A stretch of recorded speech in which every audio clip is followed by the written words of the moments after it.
Screen saya sudah terlihat ya? Sudah, Bu. Terlihat, Bu. Sudah ya? Terlihat, Bu. Oke. Jadi penjelasannya, saya harapkan itu kemarin kan adik-adik sudah belajar mandiri terlebih dahulu.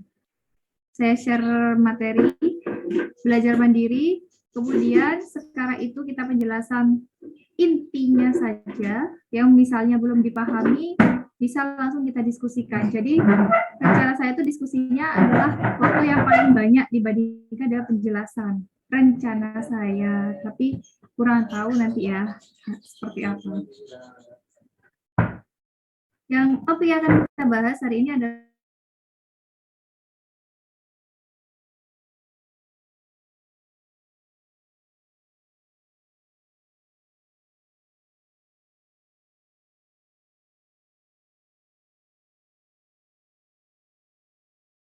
adalah untuk pertahanan. Fungsi dasarnya adalah untuk pertahanan. Tetapi yang namanya hidup di dunia ini pasti ada hal yang baik, ada yang buruk. Sama seperti respon imun. Diciptakan dia itu memiliki fungsi yang baik, yaitu untuk pertahanan, tetapi di sisi lain dia juga memiliki efek yang merugikan. Apalagi ketika dia responnya itu berlebihan.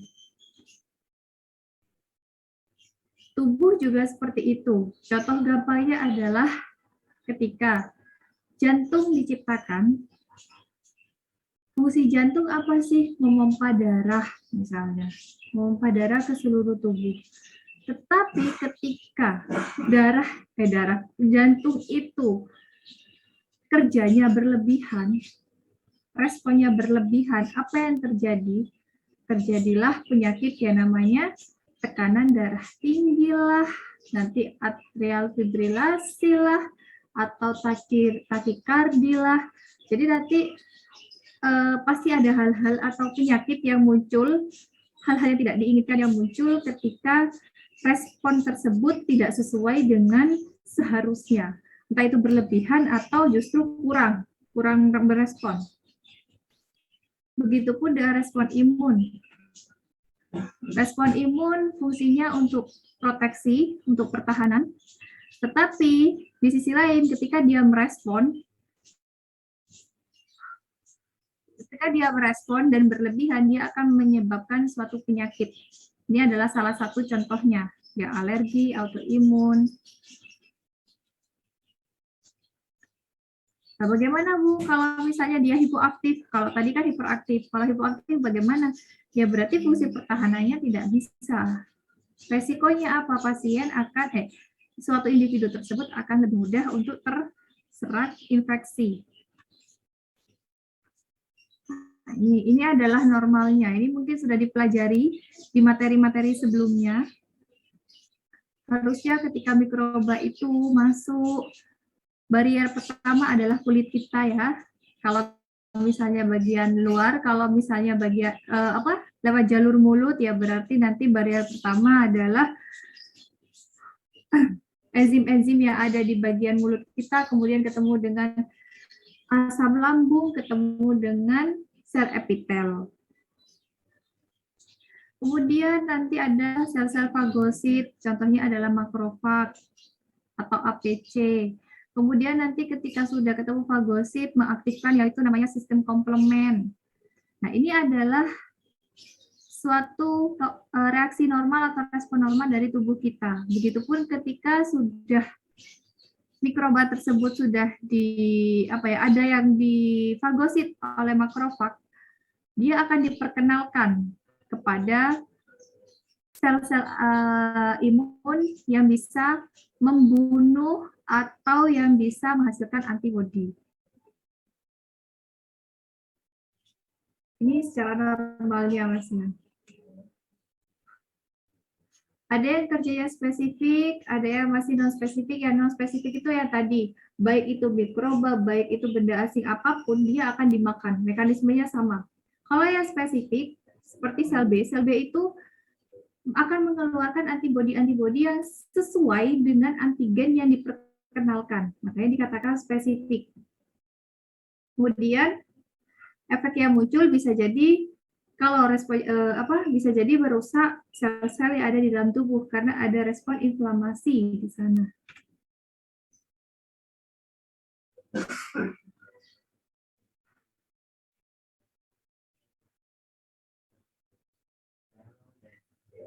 Nah, untuk reaksi hipersensitivitas di sini dapat terjadi pada dua situasi, yaitu hipersensitivitas rusaknya suatu jaringan,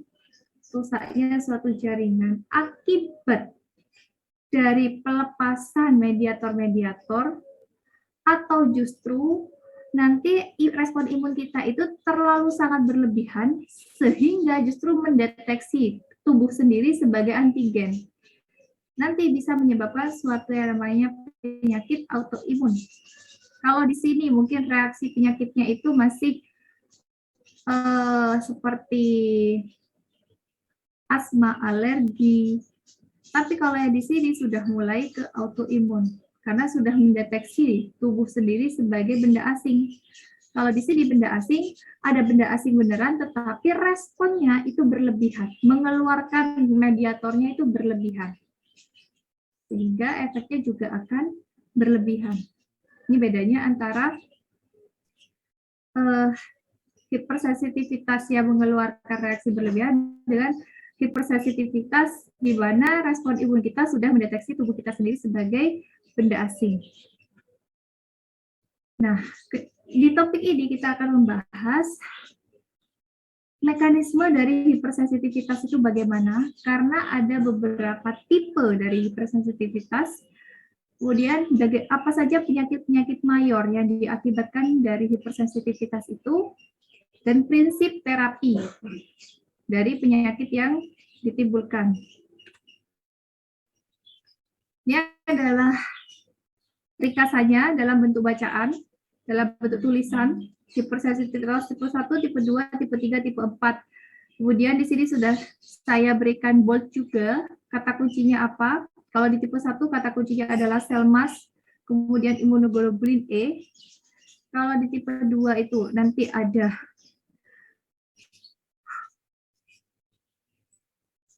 antibody, tapi ini di dalam sel atau jaringan. Kalau hipersensitivitas 3, antibody dan antigen yang terlarut. Kalau tipe 4 itu hubungannya dengan limfosit T. Ini bisa dibaca sendiri. Nanti ini yang paling lengkap di sini. Hipersensitivitas 1 yaitu nama lainnya adalah immediate hypersensitivity yang berhubungan di dalam hipersensitivitas 1 adalah ini semua. Ini harusnya adik-adik sudah kenal karena sudah belajar imunologi. Di materi-materi sebelumnya ini tidak mungkin tidak disinggung. Penyakit yang muncul di hipersensitivitas tipe 1 yaitu adanya alergi atau atopi.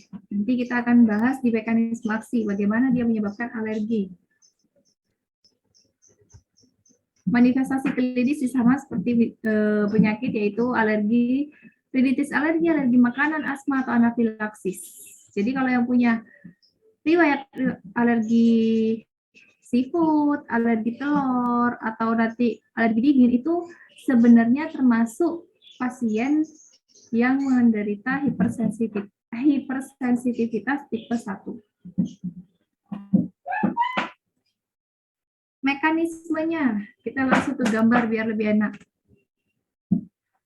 Mekanismenya yaitu adanya alergen, entah itu debu, entah itu serbuk sari, entah itu pokoknya apa yang menjadi alergen yang kalau dia sensitif debu ya berarti alerginya adalah debu. Kalau dia sensitif dengan makanan seafood berarti alerginya adalah seafood. Ketika alergen ini bertemu dengan IgE, antibodi IgE, imunoglobulin IgE, yang sudah berikatan dengan ini adalah sel mass. Ya, ingat ya, di sini kata kuncinya adalah antibodi IgE dan sel mass. Jadi IgE-nya sudah berikatan dengan sel mass, alergen berikatan dengan antibodi tersebut akan mengaktifkan sel mas. Sel mas aktif, granul-granul yang berisi vasoaktif amin, protease, prostaglandin, leukotriene, pokoknya granul-granul yang ada di sel mas itu akan dikeluarkan. Kalau yang dikeluarkan vasoaktif amin, maka dia akan mengakibatkan vasodilatasi dan kontraksi pada sel otot polos. Kalau kita berbicara vasodilatasi berarti pelebaran di pembuluh darah. Vasodilatasi, vaskular dilatasi. Nah, ini adalah pelebaran di pembuluh darah. Kemudian kalau yang protease dia akan menyebabkan kerusakan pada jaringan. Di sini perlu diperhatikan kontraksi pada sel otot polos. Nah, ketika terjadi kontraksi pada sel otot polos, perlu kita kilas balik bahwa di saluran pernapasan kita itu dilapisi oleh sel-sel otot polos. Sehingga ketika ada alergen berikatan dengan imunoglobulin di sel mas, sel mas mengeluarkan vasoaktif amin, maka sel otot polos di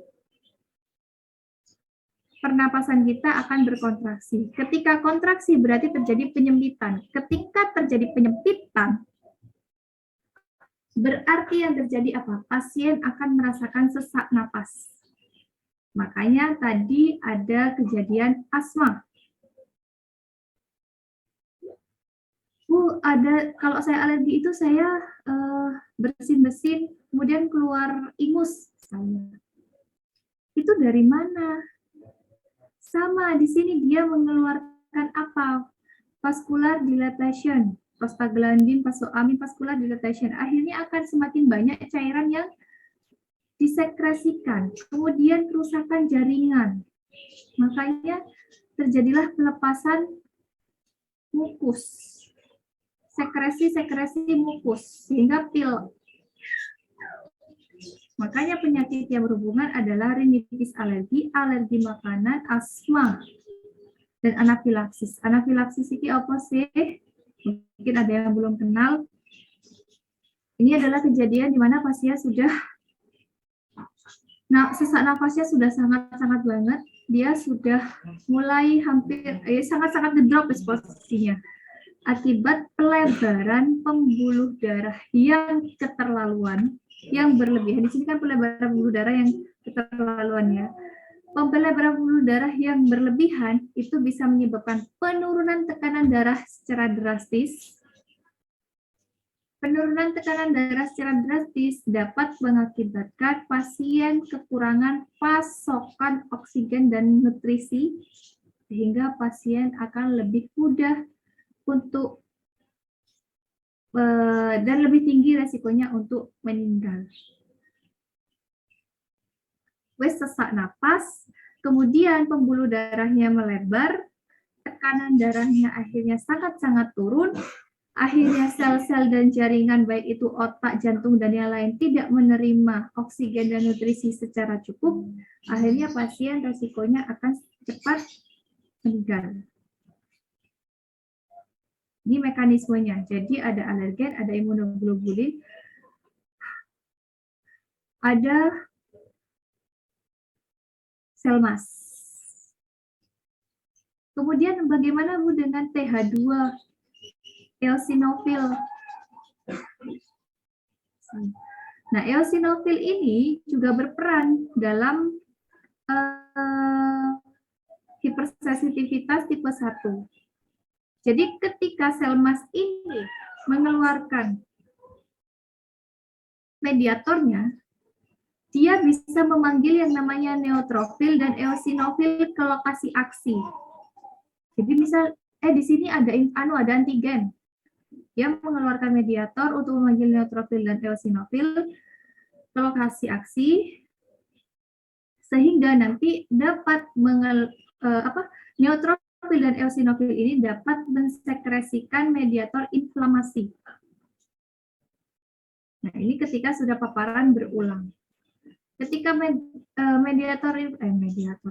ketika mediator inflamasi itu dikeluarkan, berarti kan terjadi peradangan. Inflamasi itu kan peradangan. Terjadi peradangan, makanya kalau misalnya pilek itu terlihat merah di hidung.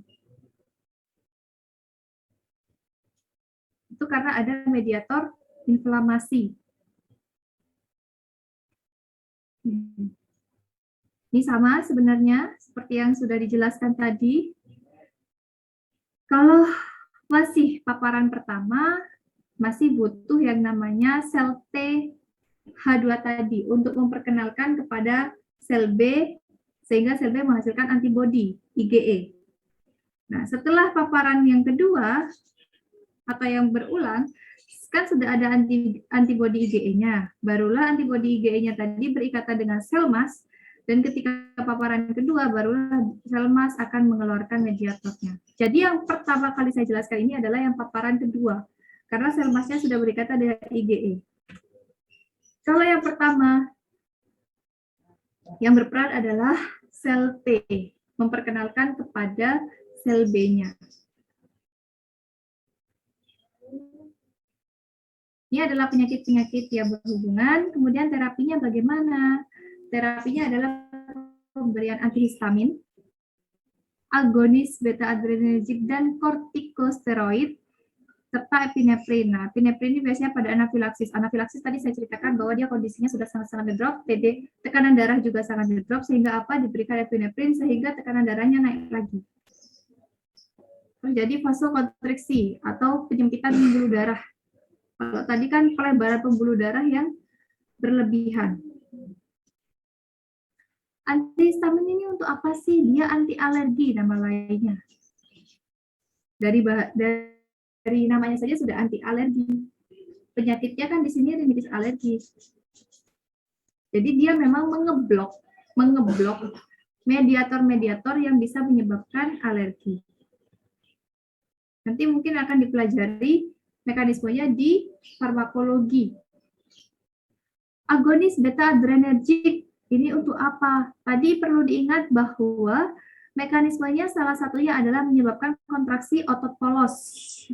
Sehingga perlu diberikan obat yang bisa menyebabkan relaksasi terhadap otot polosnya di bronkus. Kortikosteroid ini untuk apa? Kortikosteroid ini adalah untuk anti-inflamasinya atau anti peradangannya. Karena tadi juga menyebabkan peradangan. Oke, ini untuk terapi. Sudah, hipersensitivitas tipe 1 sudah. Sekarang 2.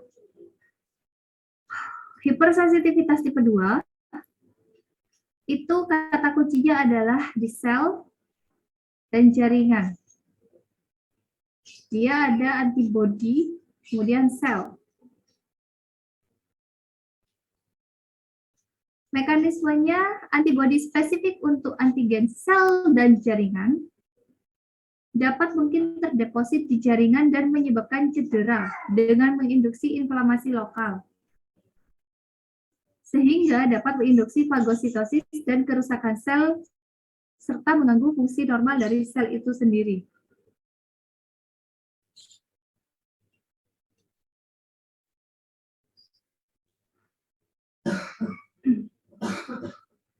Antibodi yang melawan antigen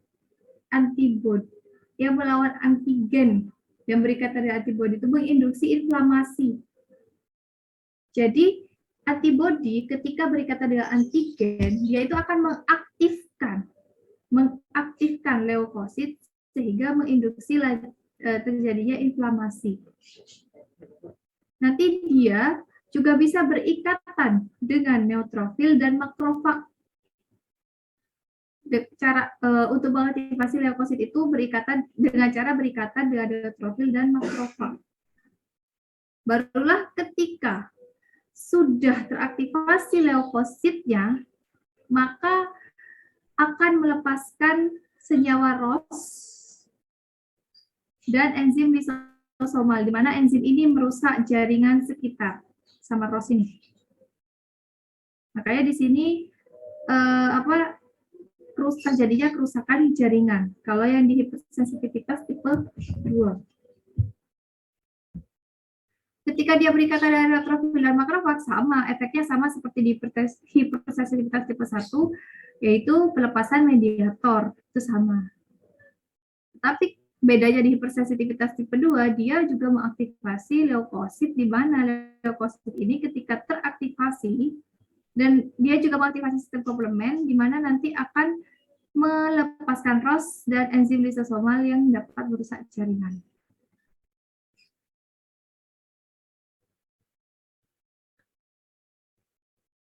Nah, ini mekanismenya.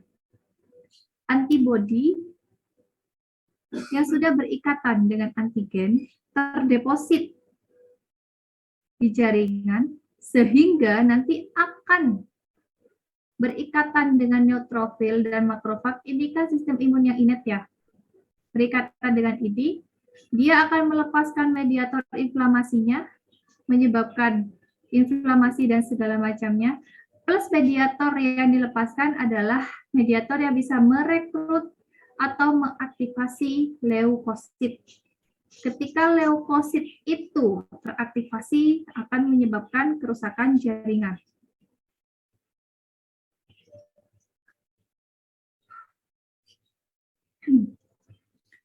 Kemudian ketika ada sistem imun, antibodi dan antigen yang bentuk kompleks terdeposit di pembuluh darah, dia akan mengaktifkan sistem komplement. Nah, ketika sistem komplement itu teraktifkan,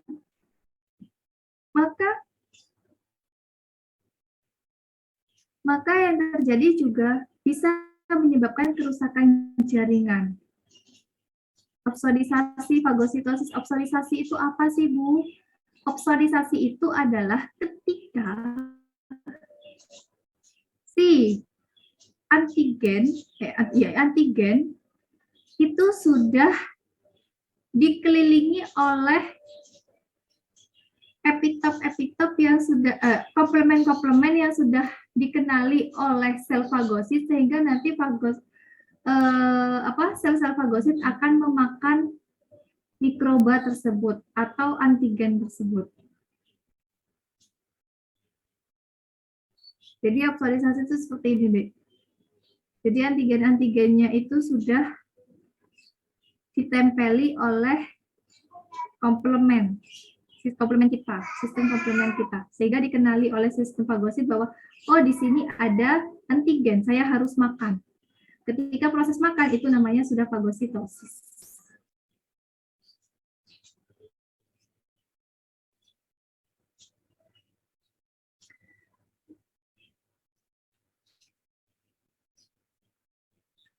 Nah, ini adalah penyakit-penyakit yang berhubungan dengan hipersensitivitas tipe 2.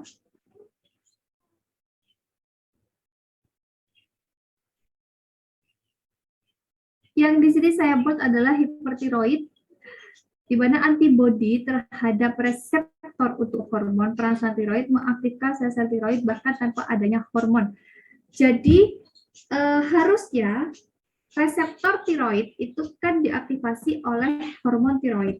Tetapi sel antibodi kita itu ternyata di sini terjadi kelainan sehingga bisa mengaktifkan atau merangsang respon dari hormon dari reseptor tiroid tersebut. Sehingga apa yang terjadi? Yang terjadi adalah pasiennya akan mengalami gejala seperti ketika ada hormon tiroid di dalam tubuhnya. Kalau berlebihan bagaimana, Bu? Kalau berlebihan ya pasti reaksi yang ditimbulkan juga akan berlebihan. Makanya di sini penyakit-penyakitnya itu rata-rata adalah penyakit-penyakit di mana antibodinya itu melawan atau memberikan respon yang berlebihan terhadap tubuh kita sendiri. Dan ini biasanya antibodi yang berikatan dengan antigen kan dari tadi kita bahas. Nah, tubuh kita sendiri itu dianggap ada antigennya sebagai antigen, sehingga dia berikatan dengan antibody.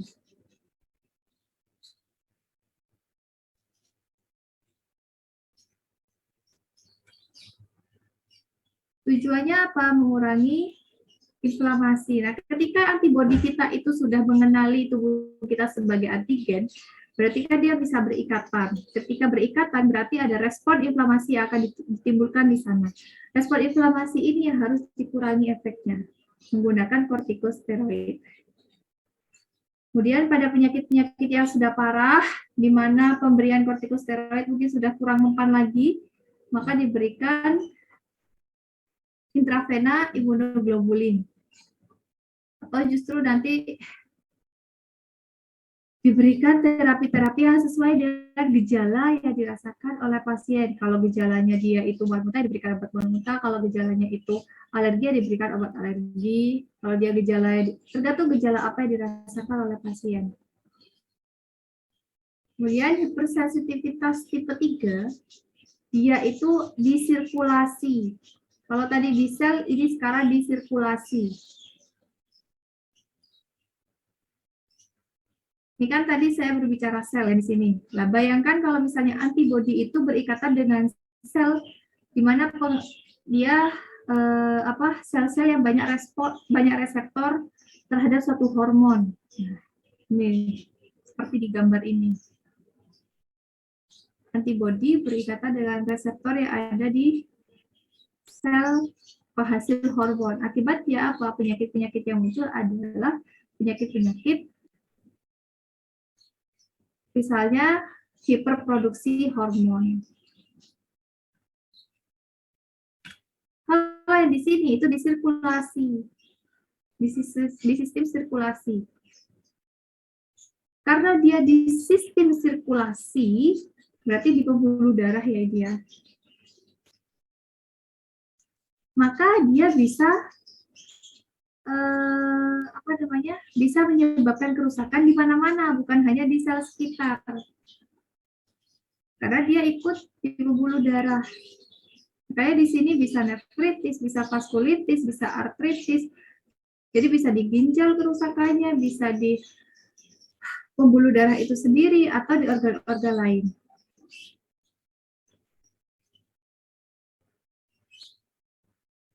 Kompleks antigen antibodi yang diproduksi selama respon imun normal dapat menyebabkan penyakit ketika jumlah yang diproduksi berlebih serta eliminasi oleh sel fagosit kurang efisien.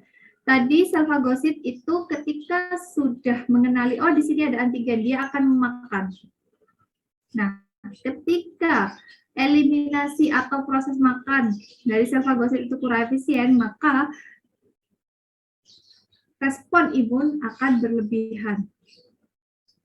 Dan bisa jadi nanti akan terdeposit di jaringan juga akhirnya.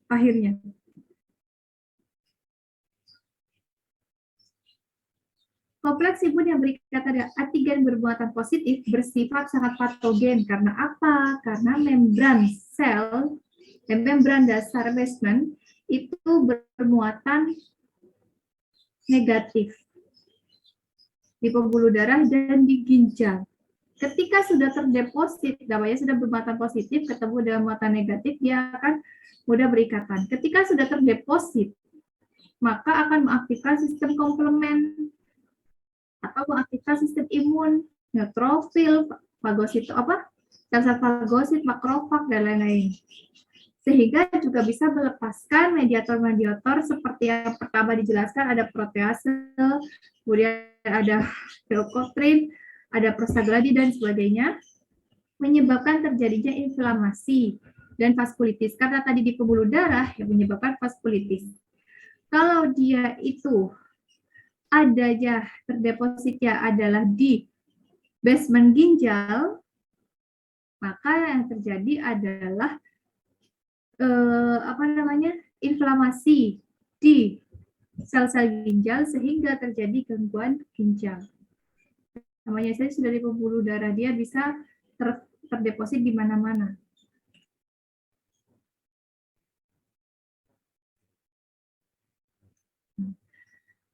Dan kalau misalnya dia sudah mengaktifasi atau melepaskan mediator inflamasinya, dia juga bisa menyebabkan terjadinya agregasi platelet. Platelet kalau sudah menyebabkan agregasi di sini, dia juga bisa melepaskan mediatornya.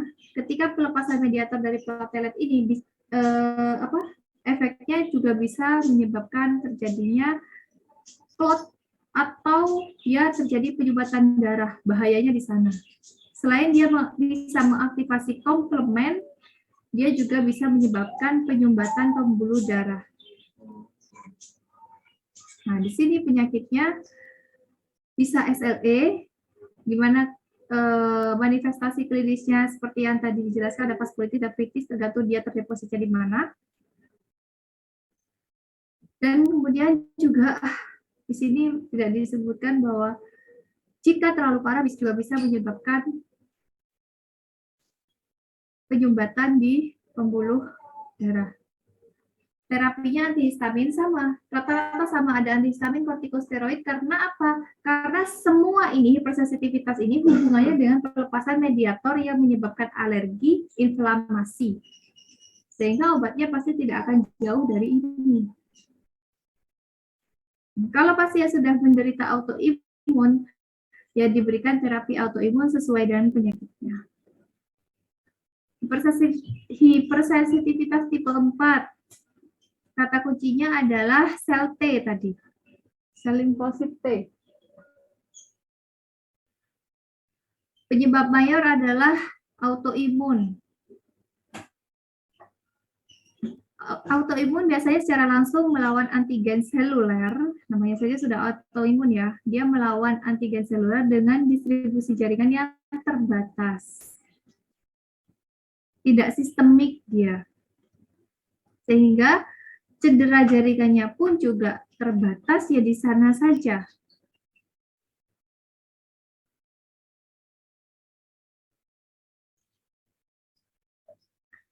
Kerusakan jaringan yang terjadi hanya di sana saja itu juga menyebabkan pengobatan.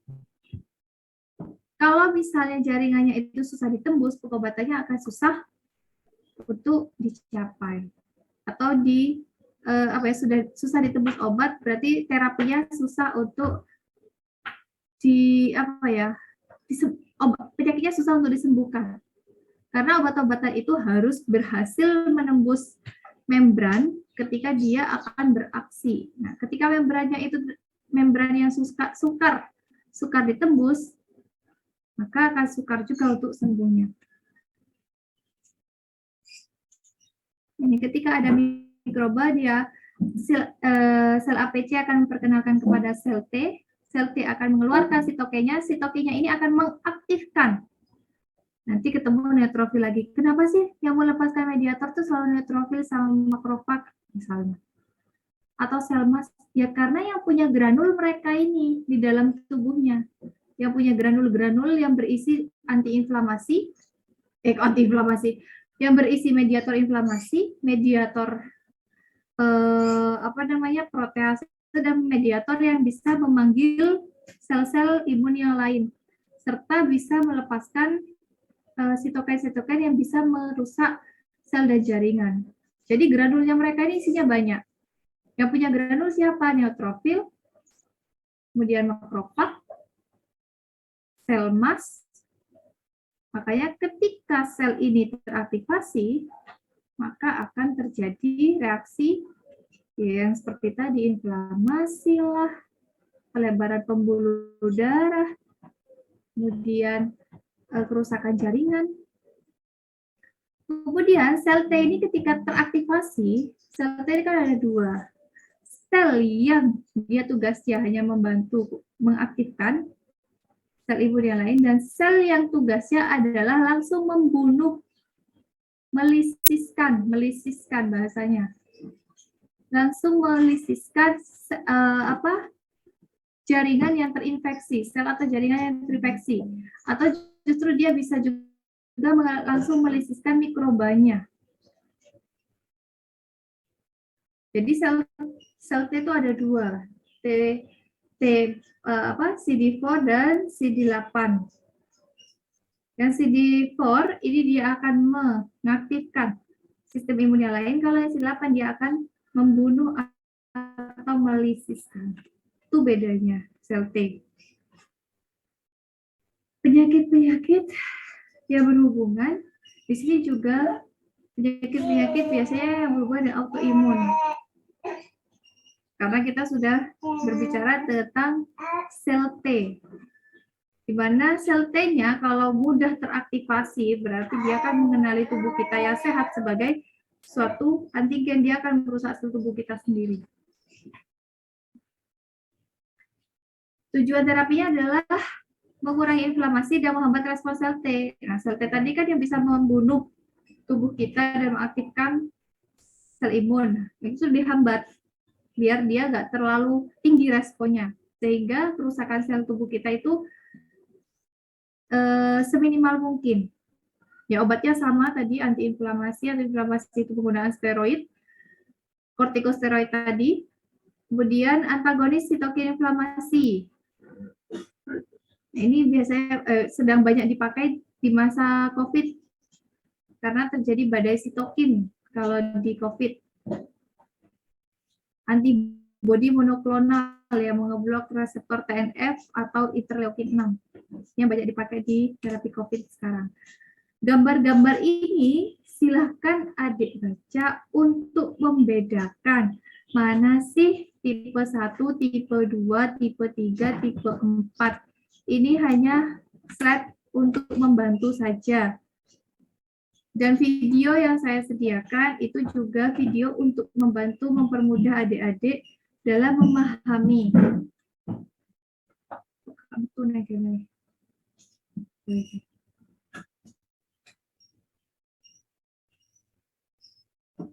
Saya harap adik-adik sudah membaca dan melihat videonya.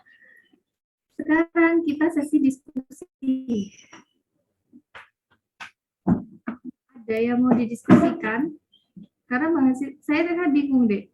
Mahasiswa kalau misalnya dijelaskan secara langsung, itu biasanya tidak ada pertanyaan karena materinya belum di-share katanya.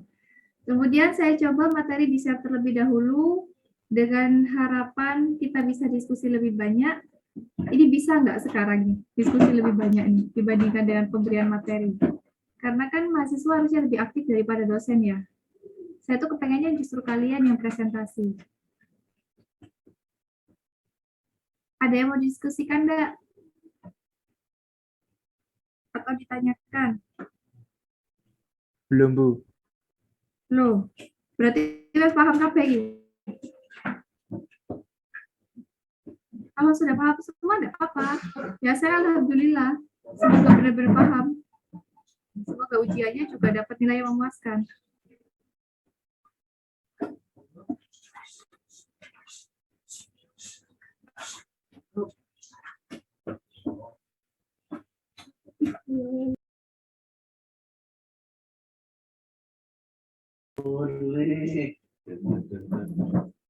Ada yang mau didiskusikan, Dek? Kalau misalnya tidak ada, enggak apa-apa. Kita akhiri perkuliahannya. Semoga benar-benar ada semua paham. Tapi jangan lupa, jangan log out terlebih dahulu dari LMS-nya sampai 17.25. Maaf, Bu. Nanti kalau misalnya terlokot sendiri bagaimana, Bu? Nah, itu yang saya juga kurang tahu, Dek. Karena ini langsung kerekapnya di kampus 3, ya, Dek.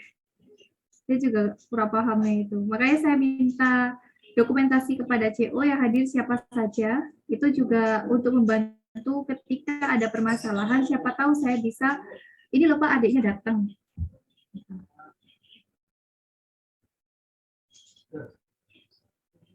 Ibu, terima kasih. Monggo kalau memang tidak ada pertanyaan, nggak apa-apa, Dek. Bisa diakhiri, salah satu bisa berdoa.